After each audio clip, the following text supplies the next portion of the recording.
Assalamualaikum warahmatullahi wabarakatuh dan salam sejahtera. Untuk session kali ini kita akan mengajarkan kepada teman-teman sekalian bagaimana cara menentukan atau mendefine section properties kita. Jadi kasarannya adalah bentuk penampang. Jadi bentuk penampang balok atau kolom, bagaimana cara men-settingnya, baik itu baja maupun beton. Jadi perlu saya ingatkan kembali lagi, satu hal yang sangat terpenting ialah kita harus memastikan satuan yang akan kita gunakan. Jadi mungkin untuk satuan penampang yang relatif kecil, kita lebih mudah dengan sentimeter ya, kilogram sentimeter. Jadi terserah Anda menggunakan sentimeter, milimeter atau meter sesuai dengan keinginan Anda.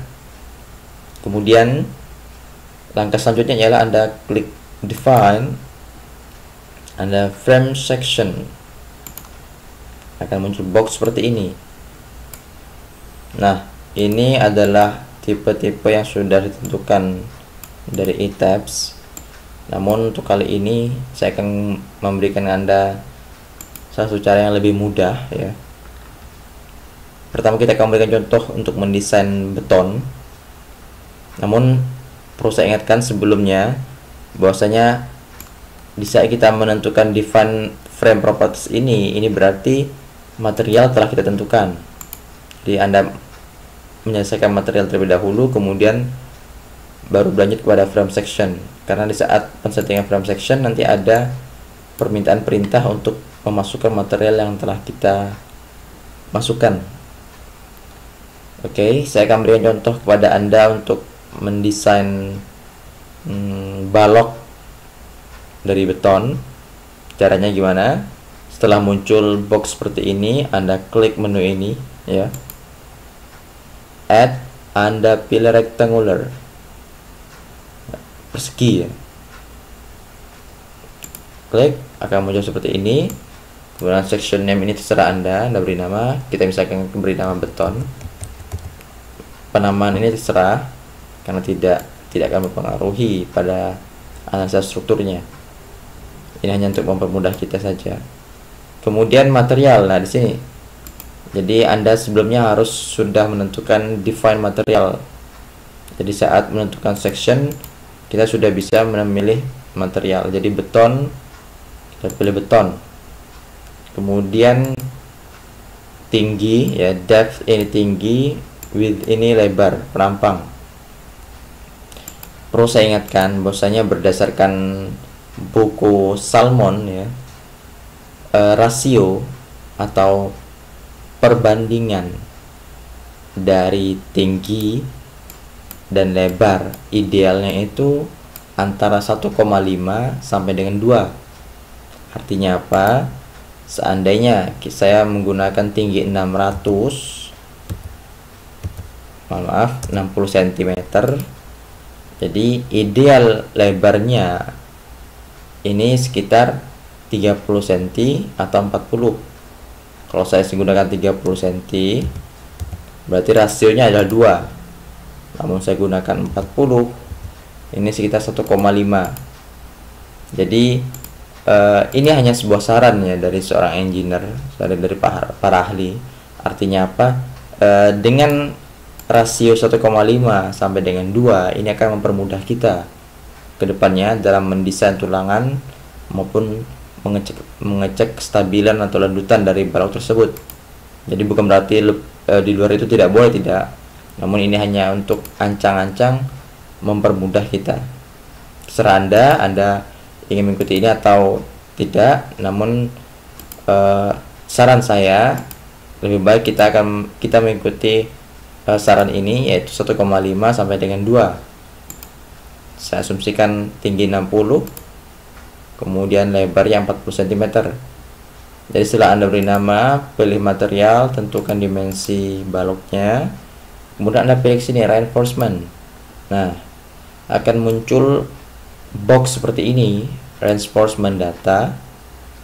Kita bertujuan untuk mendesain beam atau balok ya. Kita klik balok, beam. Oke, dan yang lain ini diabaikan saja karena kita dalam konteks mendesain ya. Oke. Mohon maaf, ini beri nama balok ya. Oke. Jadi Anda sudah mempunyai profil yang dengan nama balok. Kemudian kita pengen membuat kolomnya. Kita kembali lagi menu ini, kita klik kembali, rectangular.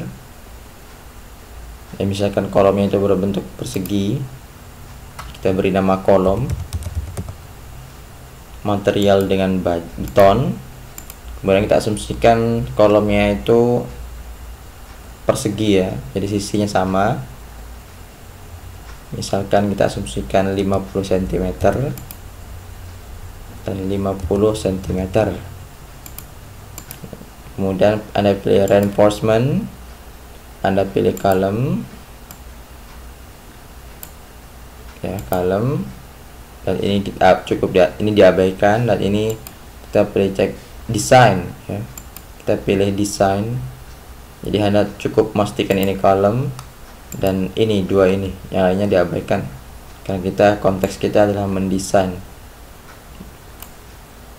Oke. Dan itu kita tekan oke. Nah, itu untuk penampang beton. Jadi sudah kita dapatkan, yaitu kolom dan beton balok, maaf. Jadi kolom dan balok sudah dapatkan, ini berdasarkan beton. Kemudian bagaimana dengan baja ya? Anda pilih ini. Jadi banyak sekali menawarkan ya, WF, C, bentuk C dan lain sebagainya.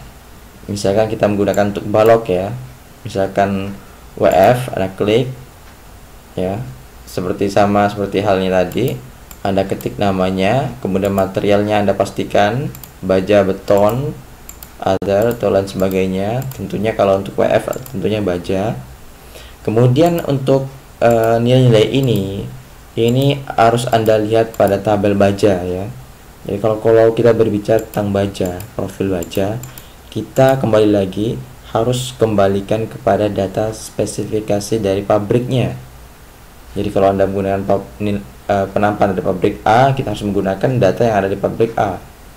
Jadi mengenai tinggi ya, kalau ini tinggi penampangnya, kemudian lebar dari sayap atas, dan ini tebal dari sayap atasnya, ini tebal dari badannya, tebal plat badan, kemudian ini adalah lebar sayap bawah, dan ini adalah tebal dari sayap bawah. Jadi saya tekankan, Anda harus melihat tabel baja. Setelah itu Anda ketik OK ya, kita beri nama balok baja. Oke. Dari WF, kemudian kolomnya kita asumsikan kolom itu berasal dari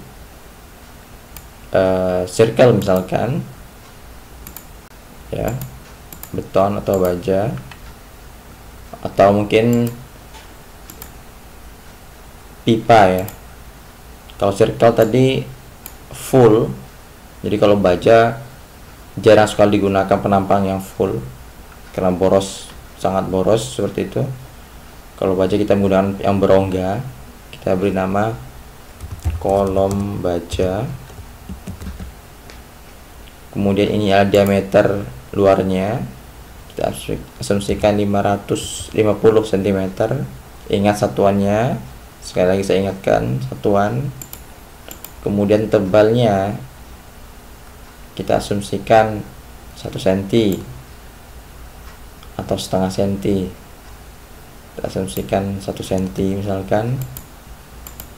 Oke. Nah, jadi seperti ini teman-teman kalau kita ingin mendefinisikan frame propertiesnya. Jadi teman-teman tinggal memilih sesuai dengan bentuk. Misalkan kalau teman-teman ingin bentuk channel seperti ini, double angel seperti ini. Kalau ini biasa kita gunakan untuk rangka batang ya. Box seperti ini. Jadi perlu saya ingatkan lagi, sebelum kita masuk pada frame section, define material harus sudah kita definisikan terlebih dahulu. Jadi seperti itu. Jadi kita dapatkan beberapa penampang, balok beton, balok baja, ya, kolom beton dan kolom baja. Jadi untuk mendefine frame, ya frame itu seperti ini. Jadi kalau yang ini mengimport, jadi kita masukkan properties penampang, geometri penampang dari file luar ya, seperti ini. Jadi jadi kita harus miliki data terlebih dahulu, dan ini cukup sulit kalau digunakan untuk oleh pemula. Jadi lebih mudah kita akan menggunakan menu-menu yang ada di sini. Oke, setelah ditentukan seperti yang saya jelaskan sebelumnya, kita klik OK.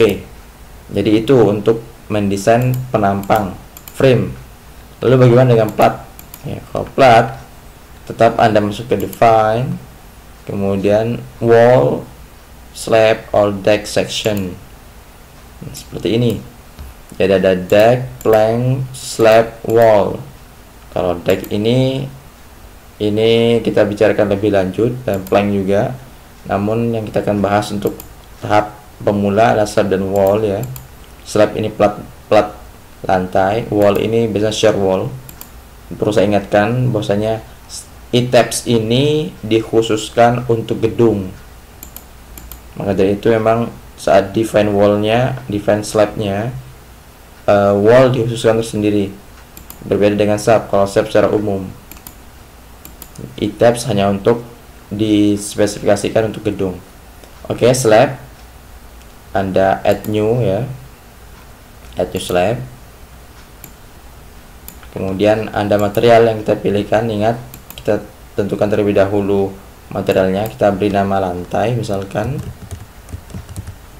Oke, membran di sini tebalnya, ingat 1 cm, kita gunakan tebal 12 cm.